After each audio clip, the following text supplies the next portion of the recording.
जी हाँ, नमस्कार दोस्तों, स्वागत करते हैं आप सभी को आपका यूट्यूब चैनल अंदाज भोजपुरी। जी बता दूं कि ऋषि पासवान जी का एक बहुत ही हाई लेवल गाना चिराग पासवान जी के ऊपर आ रहा है। जी हाँ दोस्तों, जिस गाने का बोल है चिराग कभी हारा नहीं। जी हाँ दोस्तों, चिराग कभी हारा नहीं गाने का बोल जो कि ऋषि पासवान जी सॉन्ग को गाना, जो गाना पूरी तरह से बवाल है। जी हाँ दोस्तों, और गाना कल सुबह 7 बजे देखने को मिल रहा है। जी हाँ दोस्तों, और गीत को लिखे हैं पासवान अमन बरांड। जी हाँ दोस्तों, और गाना कल सुबह 7 बजे देखने को मिलेगा पासवान अमन बरांड यूट्यूब चैनल के माध्यम से। जी हाँ दोस्तों, यानी जिस चैनल से आ रहा है उस चैनल का नाम है पासवान अमन बरांड। जी हाँ दोस्तों, और उस चैनल का लिंक भी मैं अपने डिस्क्रिप्शन में दे दूंगा, आप लोग लिंक के माध्यम से जाकर गाने को सुनिए। गाना पूरी तरह से बवाल है। जी हाँ दोस्तों, और गाना कल सुबह यानी कि कल सुबह 7 बजे भोरे भोरे देखने को मिलेगा।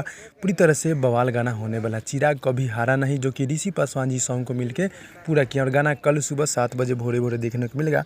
तो आप लोग रेडी हो जाइएगा। जी हाँ, जितने भी चिराग पासवान जी को और भोजपुरी गायक को सपोर्ट करने वाले भाई लोग देख रहे हैं, आप लोग मेरे चैनल को सब्सक्राइब कर नोटिफिकेशन बेल आइकन आप लोग ऑल पे कर दीजिएगा। और गाना कल सुबह 7 बजे छूट रहा है पासवान अमन बरांड चैनल के माध्यम से, तो आप लोग देखिएगा। जी हाँ दोस्तों, तो भाई लोग मिलते हैं अगले वीडियो में, तब तक के लिए धन्यवाद दोस्तों।